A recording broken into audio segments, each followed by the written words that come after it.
Bonjour à tous et toutes, je suis Géraldine Chalancon, directrice opérationnelle d'Espacité, agence conseil spécialiste de l'habitat et de la ville. Bonjour Eva. Bonjour.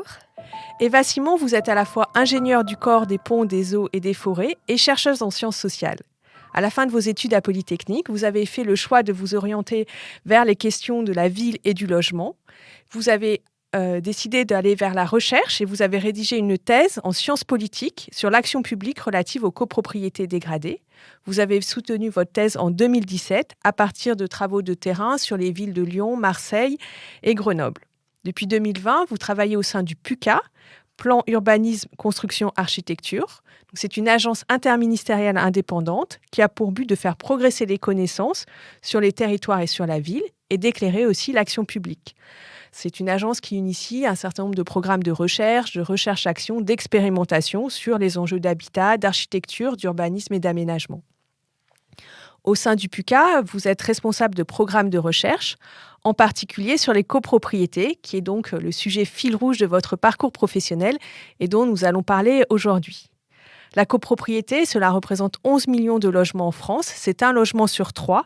Et pourtant, c'est un sujet qui est relativement mal connu et encore peu étudié.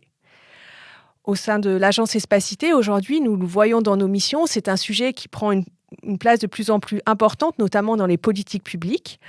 Nous sommes convaincus que la recherche peut contribuer à améliorer les politiques publiques et donc je suis très heureuse aujourd'hui de vous accueillir pour échanger sur le rôle de la recherche sur les copropriétés.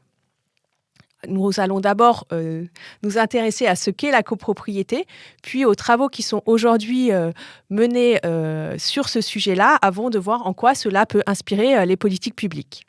Donc pour commencer, Eva Simon, pouvez-vous nous dire ce qu'est une copropriété ? Oui, alors, la copropriété, c'est un espace bâti, un morceau de ville dont la propriété est partagée entre les copropriétaires. Donc ce qui va caractériser la copropriété, c'est qu'on a à la fois des espaces privés qui appartiennent à un copropriétaire précis et des espaces, des parties collectives qui appartiennent à tous. L'image qu'on a classiquement de la copropriété, c'est un immeuble où chaque copropriétaire va être propriétaire d'un logement ou d'un commerce et tous ensemble, ils vont posséder les cages d'escalier, la porte d'entrée, mais aussi les canalisations d'eau, l'électricité, les murs et le toit. Donc, quand quelqu'un achète en copropriété, il devient donc à la fois propriétaire de son espace privatif et copropriétaire des parties communes. En quoi cette organisation est-elle spécifique à la France ou au contraire, est-ce qu'on la retrouve dans d'autres pays que la France ? Alors, le principe de la copropriété, l'idée qu'on est propriétaire de son espace et qu'on partage la responsabilité du bâti collectif, il est en fait assez général. On le retrouve dans la plupart des pays développés. Et ce qui va différer par contre, c'est la façon dont ces copropriétés sont organisées. Ce que montrent en fait les recherches en sociologie, c'est que on retrouve donc ce principe de copropriété dans la plupart des pays et que toutes les copropriétés ont un enjeu commun qui est celui de prendre les décisions nécessaires pour entretenir les parties communes, se mettre d'accord pour réparer l'électricité, refaire le toit, etc. Par contre, là où on va trouver des choses très différentes, c'est sur la manière d'organiser cette décision collective. Ça va dépendre de la façon dont le droit, et notamment le droit de la propriété, est conçu. Il y a vraiment des conceptions de la propriété qui sont très différentes en fonction des pays. En fonction de l'histoire urbaine des pays, on va avoir aussi des copropriétés qui n'ont pas du tout la même tête, mais aussi de la façon dont la société pense les dynamiques collectives. Pour le dire simplement, la France dans l'ensemble, elle ressemble à la Belgique, à l'Espagne, à l'Allemagne, où on va trouver grosso modo le même principe d'organisation.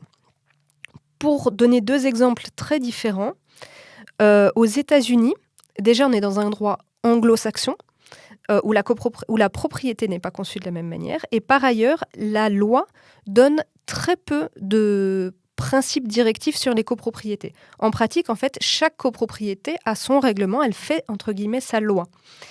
Et ce qui fait que les règlements de copropriété sont très divers, ils peuvent aller très loin. Il y a eu notamment des scandales autour du fait de copropriétés qui expulsaient un propriétaire à partir d'1 € de retard de charge ou qui interdisaient aux gens de mettre le drapeau américain devant chez eux. Aujourd'hui, d'ailleurs, quand on regarde dans la recherche, en sciences sociales, l'enjeu qui domine aux États-Unis, c'est l'enjeu de sécession urbaine, c'est-à-dire des copropriétés qui vont essayer de se retirer le plus possible des villes, voire du pays, qui vont essayer de payer notamment le moins d'impôts possible, qui vont développer leurs propres services, collecte des ordures, aménités urbaines, sécurité, et qui vont se retrancher. En France, ce débat-là, il n'existe pas. Et par ailleurs, la copropriété, elle est très organisée, autour notamment de la fameuse loi de 65. Deuxième exemple différent, à Hong Kong, le système, donc on a plutôt des grandes copropriétés sous forme d'immeubles en tour, et le système dominant, c'est la gestion professionnelle des immeubles. Et en fait, on est dans un pays où la loi est organisée de telle manière à ce que quand un immeuble se crée, c'est un professionnel qui va le gérer et les copropriétaires ont très peu de choses à dire. Et on voit apparaître dans les débats publics puis dans la recherche tout un débat sur le rôle potentiellement bénéfique ou pas des copropriétaires dans la copropriété. Mais l'idée à la base, c'est plutôt que le copropriétaire n'a rien à faire dans la gestion de son immeuble. Alors qu'en France, on est totalement dans la logique inverse. La France consacre le droit de propriété, et donc c'est les propriétaires des parties communes qui sont les seuls légitimes pour décider, et le professionnel n'est là que pour les assister, mais ceux qui décident en dernier recours, c'est toujours les propriétaires. Et vous l'avez souligné aussi, une copropriété en France n'est pas forcément un immeuble en hauteur, mais on peut aussi avoir ce qu'on appelle des copropriétés horizontales, à savoir des maisons qui sont quand même en copropriété. Je le souligne parce que c'est vrai qu'on a souvent l'image d'une copropriété qui est forcément un immeuble en hauteur, mais ce n'est pas forcément le cas. Oui, tout à fait. Il faut savoir qu'on a beaucoup de formes possibles pour la copropriété. On peut avoir une série de petites maisons qui sont tous reliées ensemble, soit les rues en fait, sont propriété de la copropriété, soit il y a une chaufferie commune. Ensuite, on peut avoir un immeuble classique, mais on peut aussi avoir 2 immeubles, 3 immeubles, 4 immeubles, 10 immeubles. On peut avoir des quartiers de ville entiers. On peut avoir des copropriétés de parking. En fait, ce principe d'un espace qui est propriété de plusieurs personnes qui ont chacun un petit bout, il peut se décliner de plein de manières possibles. Du point de vue légal en France aussi, il faut savoir qu'il y a plusieurs systèmes juridiques. Sur les logements en immeuble, on va trouver surtout la loi de 65, qui est la loi la plus organisée. Mais on a aussi des systèmes plus souples, ce qu'on appelle les associations syndicales libres, qui vont par exemple rassembler plusieurs immeubles entre eux. Et ça fait partie des sujets parce que d'un point de vue des politiques publiques notamment, il faut toujours penser, et c'est rarement le cas, quand on parle de copropriété, à penser aux 2 façons possibles de s'organiser. Alors aujourd'hui, vous travaillez à faire en sorte, Eva Simon, que la recherche se développe sur ce sujet. Est-ce que vous pourriez au préalable nous dire aujourd'hui quel est le panorama, quel est l'état des lieux de la recherche en France avant d'en venir au programme que vous pilotez ? Alors, dans l'ensemble, et c'est vrai en France comme à l'international, il y a peu de recherches sur les copropriétés. En France, le sujet qui est le plus traité, c'est celui des copropriétés en difficulté. Et c'est un sujet sur lequel les travaux concernent essentiellement les grandes copropriétés qui ont été construites dans les années 60 à 80. On sait très peu de choses sur les petites copropriétés, sur les fameuses copropriétés de pavillon dont on parlait tout à l'heure, ou encore sur ceux qui gèrent la copropriété au quotidien, c'est-à-dire les syndics professionnels ou les syndics bénévoles. Et par ailleurs, en pendant de ce peu de recherche, la copropriété est aussi peu enseignée. C'est le parent pauvre des études d'urbanisme et des formations d'architectes. Et on se rend compte que même dans les formations immobilières, la copropriété reste moins enseignée que les métiers d'agent immobilier, de gérant, etc. Et comment expliquez-vous aujourd'hui ce faible intérêt des acteurs de la recherche pour la copropriété, ou en tout cas le fait qu'ils ne se sont pas encore beaucoup penchés sur ce sujet jusqu'ici ? Alors pour moi, il y a 2 choses. Déjà, les chercheurs en sciences sociales, ils vont avoir tendance à s'intéresser à ce qui pose problème. Or, la copropriété, c'est vraiment l'habitat ordinaire de la ville qu'on trouve dans les centres-villes, dans les banlieues denses ou un peu moins denses. Et par ailleurs, du point de vue des sociologues, la copropriété, ça apparaît comme une organisation qui est compliquée, qui est très marquée par le droit, la fameuse loi de 65. Du point de vue des professionnels du droit, la copropriété, ça apparaît comme un sujet compliqué, parce que très marqué par les dynamiques collectives, le fait de devoir prendre une décision en commun. Globalement, tous les chercheurs, c'est un sujet dans lequel il est compliqué de rentrer et qui, voilà, apparaît comme posant peu de problèmes. Donc voilà, parce que la copropriété est devenue un problème, à la fois l'action publique et les acteurs de la recherche ont commencé à s'y intéresser plus. Et c'est d'ailleurs dans cette logique qu'au sein du PUCA, vous avez lancé un programme qui s'appelle Régénérer les copropriétés, connaître et comprendre les copropriétés pour gérer la ville durable. Tout un programme. Pouvez-vous nous expliquer quels sont les enjeux de ce programme que vous avez lancé donc l'année dernière ? Oui, mais alors les enjeux de ce programme, c'est donc de comprendre les dynamiques de copropriété pour améliorer la formation et l'information de toute la chaîne d'acteurs. Ce programme, il est vraiment parti d'un constat partagé. Donc moi, j'ai commencé par interviewer les principaux acteurs, publics et privés de la copropriété. Et il y avait un constat vraiment très fort qui était que le sentiment d'une très grande complexité du sujet et qu'il y avait vraiment besoin de matière grise en fait pour comprendre toute la diversité des copropriétés. Et donc, on a décidé de mener des recherches qui sont en dialogue étroit avec les acteurs privés comme publics, parce que comme on a vu, les chercheurs, ils ont besoin d'aide pour rentrer dans la complexité des copropriétés, et à l'inverse, les acteurs, ils ont besoin d'être nourris de cette recherche. Donc, on a sélectionné, sur la base donc, d'un appel à recherche, 6 recherches qu'on peut rassembler en 3 thèmes. Le premier thème, c'est ce que c'est qu'être syndic. Qu'est-ce que c'est que les enjeux du métier de syndic ? Qui sont les gens qui choisissent de devenir syndic bénévole ? Quelles sont les difficultés que ces syndics professionnels et bénévoles rencontrent ? Quelles sont leurs forces ? Quelles sont les mutations actuelles qu'ils rencontrent ? Le deuxième thème, c'est autour de la dynamique habitante. Quelles sont les dynamiques collectives dans les copropriétés ? Quelles sont les manières qu'on peut avoir de dépasser les conflits ? Comment est-ce que les locataires qui n'ont pas de droit, outre celui d'habiter, mais qui n'ont pas de droit dans la décision collective, comment est-ce qu'ils peuvent intervenir dans la copropriété ? Le troisième thème, c'est celui de la fabrique et de la transformation des copropriétés. Comment est-ce qu'on anticipe la gestion de la copropriété au moment de leur création ? Comment est-ce qu'on rénove les copropriétés ? Et tout ça dans des types de copropriétés très variés. Ça fait partie vraiment des forces de ce programme. Nous, on a demandé aux chercheurs de ne pas travailler sur les grandes copropriétés des années 60 à 80 parce que c'est celles qu'on connaît. On leur a dit, quel que soit le thème, être syndic, les dynamiques habitantes, la fabrique, la transformation des copropriétés, il faut que vous alliez travailler sur ce qu'on ne connaît pas. Les pavillons, le petit collectif, les écoquartiers. Et on a des recherches qui sont dans plusieurs régions. En Île-de-France, en région Bretagne, en Normandie. On va aller regarder vraiment toute la diversité des copropriétés de façon à pouvoir éclairer les dynamiques actuelles de la copropriété. Oui, on voit bien sur les 3 thèmes que vous évoquez, c'est vrai que la copropriété est confrontée à des enjeux qui sont très transversaux. Vous avez évoqué, par exemple, le sujet de la rénovation. On voit bien là le lien aussi avec les enjeux en termes de transition énergétique qui, de fait, peuvent concerner la copropriété en particulier.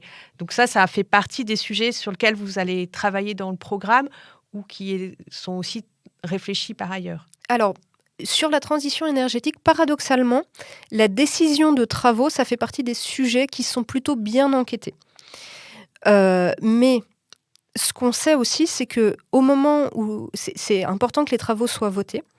Par contre, une fois que les travaux sont votés, il faut que la copropriété elle soit maintenue dans le temps, de 1. Et de 2, avant qu'on décide d'entrer dans la décision de travaux, il faut que la dynamique collective elle soit présente pour permettre la décision.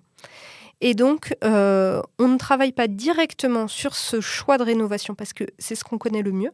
On va travailler sur l'avant et sur l'après parce que si on veut des copropriétés durables, il faut que ce soit des copropriétés qui soient gérées dans le temps. Le premier sujet que vous avez mentionné pour le programme de recherche, c'est le métier de syndic. Et là, on pourrait aussi penser aux enjeux du numérique qui impactent forcément ces métiers-là. Est-ce que c'est une question que vous abordez au travers des travaux ? Oui, tout à fait. C'est-à-dire que la recherche qui porte sur le métier de syndic a identifié un certain nombre d'enjeux qui traversent la profession, qui est une profession actuellement qui se transforme beaucoup. Et effectivement, le numérique fait partie des enjeux absolument cruciaux que l'équipe enquête. Et à ce sujet, je tiens à préciser qu'on est aussi, on a comme partenaire des syndics. Donc la FNAIM notamment est partenaire officiel du programme. On a dans nos partenaires associés l'ANGC, donc l'Association nationale des gestionnaires de copropriété, et l'UNIS. Et figure type des bouleversements du numérique, on a donc non pas un syndic, mais un acteur de la PropTech qui se positionne sur l'accompagnement des syndics bénévoles, qui est Matera, qui est également partenaire officiel du programme. Donc, et ça, pour moi, c'est très signifiant parce qu'en fait, on sent que pour les acteurs du privé aussi, il y a un vrai enjeu à comprendre quelles sont les mutations actuelles de ce métier, qui est un métier très discret, qui se passe quand même essentiellement en assemblée générale le soir. Donc, c'est des professionnels qui se croisent au final, pas tant que ça, qui peuvent exercer tout seuls, dans des petits cabinets familiaux, dans des moyens groupes, dans des grands groupes, et qui sont traversés effectivement par les enjeux du numérique, par les enjeux de la transition énergétique, par les enjeux aussi de l'intérêt croissant de l'action publique en leur faveur. Notamment, on leur demande de faire la police autour des sujets d'habitat indigne. Donc, c'est par le rachat aussi massif de petits cabinets par des grands groupes. Donc, c'est une profession qui se recompose actuellement et dont on sent un vrai intérêt d'avoir des chercheurs qui se penchent sur ce qui se passe actuellement sur la profession de syndic et sur les syndics bénévoles. Vous avez évoqué les partenaires de ce programme et c'est effectivement important de souligner que c'est un programme très partenarial qui associe aussi des partenaires publics et notamment des grandes agences parce que comme vous l'avez souligné, en copropriété, on a aussi des questions par exemple d'habitat indigne, des enjeux autour de copropriétés qui se sont fortement dégradés et qui aujourd'hui mobilisent de manière importante les pouvoirs publics, en particulier l'ANA est partenaire du programme ou encore l'ANCT, l'Agence nationale de la cohésion des territoires. Pourquoi est-ce que les acteurs publics sont-ils restés longtemps éloignés de la copropriété et pourquoi ont-ils finalement décidé de s'y impliquer ? Alors, la question de la légitimité de l'intervention publique, elle s'est longtemps posée, ça a été longtemps un sujet de débat, du fait justement de la conception en France de la propriété privée, où donc c'est le propriétaire, ici le copropriétaire, qui est seul responsable de l'entretien de son bien. Le sujet de l'intervention publique en copropriété, il est d'abord arrivé par les collectivités locales, donc par les communes, par les mairies, dans les années 80, pour des sujets en fait assez diverses, liées globalement à des copropriétés dans lesquelles ça ne se passait pas bien. Par exemple, à Grenoble, c'est des locataires qui ont saisi la commune suite au constat de la dégradation de leurs biens. À Lyon, c'est plutôt posé la question de la concentration de population en difficulté dans ce qui allait devenir en fait les prémices de la politique de la ville. Et à Marseille, on a eu beaucoup la question de l'arrivée massive de pieds noirs qui avaient acheté sur plan et qui arrivaient dans des très grandes tours dans lesquelles en fait rien n'allait en termes de fonctionnement du bâti. Et les communes, pour diverses raisons et de diverses manières, ont décidé de se saisir de la question de ce bâti privé et ont interpellé l'État pour les aider à financer des interventions dans ces lieux. On commence à avoir à partir de 1994 des dispositifs dédiés. En 1996, les copropriétés entrent dans la loi. Mais ça reste des actions assez discrètes, assez ponctuelles. Il y en a quand même peu sur le territoire. C'est vraiment en 2012, avec le rapport Braille, qu'on voit renaître un intérêt pour la question des copropriétés qu'on va appeler dégradées, et où l'État va se positionner de plus en plus fortement autour de la question de l'intervention sur les copropriétés, mais toujours en accompagnant l'action publique locale. C'est-à-dire que si la commune ou l'intercommunalité ne veut pas intervenir sur une copropriété, pour l'instant, l'État ne fait pas la décision d'y aller seul. Par ailleurs, il y a une deuxième question publique, outre celle des copros dégradés, c'est celle de la rénovation de l'habitat. Et on voit que l'État donc, se saisit de la question de comment on rénove les logements. Il s'est d'abord intéressé aux logements sociaux. Ensuite, plus récemment, il s'est intéressé aux pavillons. Et progressivement, on en vient à la question de comment est-ce qu'on va rénover les logements collectifs privés et donc comment est-ce qu'on va rénover les copropriétés. Et donc c'est vraiment par ces deux focales-là, les copropriétés dites dégradées et la rénovation de l'habitat, que la copropriété se retrouve aujourd'hui très fortement mise à l'agenda des politiques publiques. Parce que justement, il y a aussi cette complexité que vous aviez soulignée tout à l'heure, qui peut-être, il y a une question de légitimité, et puis aussi une question de complexité qui rend plus difficile l'intervention publique que dans le logement social, par exemple, qui est beaucoup plus structuré de manière simple. Tout à fait. C'est vrai que, en fait, que ce soit le logement social ou le pavillon, il y a un seul propriétaire, et donc il suffit de décider ce propriétaire-là, de trouver des financements adéquats, et hop, on peut faire une rénovation, on peut transformer l'habitat, etc. En copropriété, il faut que l'assemblée des copropriétaires soit d'accord, puis ensuite il faut que chaque copropriétaire individuellement trouve une solution pour faire les travaux. Et il ne faut pas qu'il y ait un copropriétaire qui attaque la décision en justice. Et ensuite, il faut que les travaux aient lieu. Donc la décision, elle est à la fois plus complexe à prendre, plus risquée et plus longue à mettre en œuvre. Donc effectivement, c'est aussi pour ça qu'on a beaucoup d'acteurs publics qui nous ont sollicités, parce que ils se rendent compte que instaurer une dynamique d'entretien, instaurer une dynamique de travaux dans les copropriétés, c'est beaucoup plus compliqué que là où ils avaient l'habitude d'intervenir. Et ils se rendent compte qu'ils ont commencé des interventions sur certains types de copropriétés, notamment les grandes copropriétés des années 60-70, mais que ce n'est absolument pas la même chose que d'aller rénover des toutes petites copropriétés de 3, 4, 5, 6 logements dans des centres-villes anciens, que les problématiques sont extrêmement différentes, que la question du choix collectif, du recours, du financement sont toujours très complexes, et donc il y a un vrai besoin d'accompagnement des acteurs publics sur la compréhension des dynamiques dans les copropriétés et de la façon dont on peut accompagner les copropriétés vers une gestion plus durable. Oui, parce que si on revient sur le titre du programme, il s'agit vraiment pour vous de contribuer à la ville durable au travers de ce programme de recherche.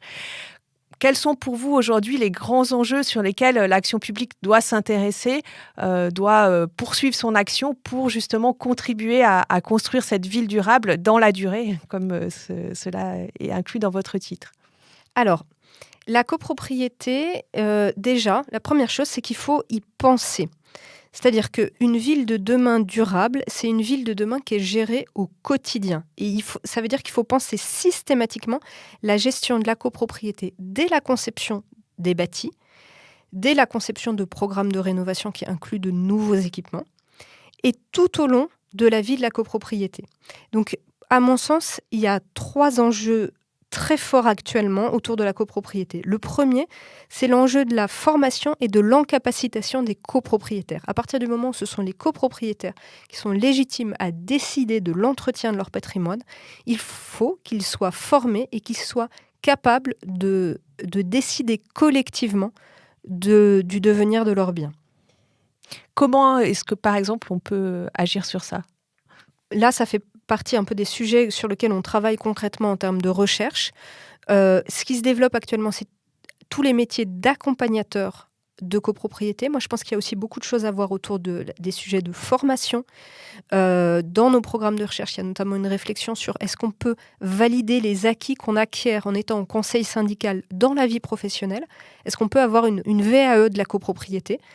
Ce qui permettrait que les personnes qui passent des heures et des heures et des heures à éplucher le droit de la copro, à éplucher les charges, etc., à convaincre leurs copropriétaires du bien fondé d'un projet de travaux, d'un projet de gestion, etc., puissent se voir pleinement reconnus. On a aussi des enjeux de prise de conscience. On a encore beaucoup de gens qui, quand ils achètent un appartement, n'ont pas conscience qu'ils vont se retrouver en copropriété. Donc en fait, ça fait partie des champs sur lesquels pratiquement tout reste à faire.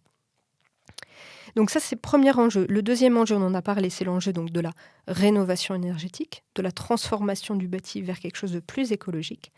Et le troisième enjeu, c'est, on en a aussi parlé, celui de la transformation du métier de syndic. Parce qu'on est jusqu'à présent, on était sur un métier qui était un métier très juridique. Parce que la loi de 65, c'est une loi très complexe qui demande vraiment une grande finesse de compréhension, des majorités assez compliquées, etc. Et là, on se rend compte que ce qu'on demande aux syndics aujourd'hui évolue, et notamment autour de cette question de la gestion durable des copropriétés. Et donc, comment est-ce que les syndics vont être capables de prendre en compte ces enjeux?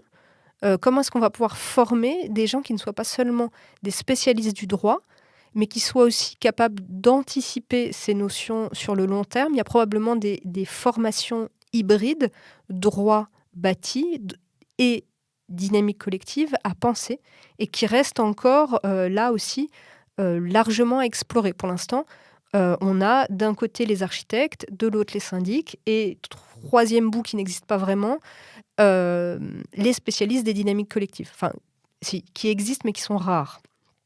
Est-ce qu'on pourrait dire que le syndic, finalement, pourrait jouer un rôle d'animateur de la copropriété dans le cadre de ces évolutions? Alors, là, c'est un peu tôt pour le dire. Ce qu'on sait actuellement, c'est que donc, les copropriétés, elles sont très diverses. Très diverses en taille, très diverses en population qui les habite, très diverses en population qui les possède, donc en copropriétaire.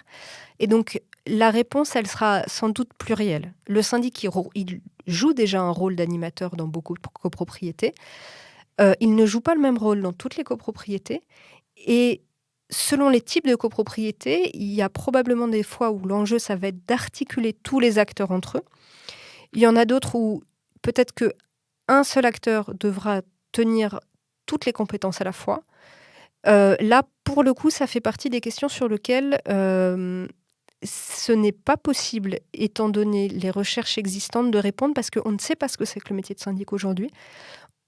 On se doute qu'en plus, il se recompose totalement en ce moment, et donc ça fait vraiment partie des choses qu'il va falloir inventer dans toute la diversité des copropriétés. C'est sur des toutes petites copropriétés de 3-4 logements, marquées par la vacance dans des centres-villes en déprise. Comment est-ce qu'on peut faire pour mettre une dynamique collective? Ce ne sera pas du tout la même réponse que dans des grands immeubles bourgeois cossus, que dans des copropriétés plutôt populaires, mais qui vivent très bien en banlieue, que dans des copropriétés populaires qui sont en train de totalement se casser la gueule et dans lesquelles il y a des conflits terribles.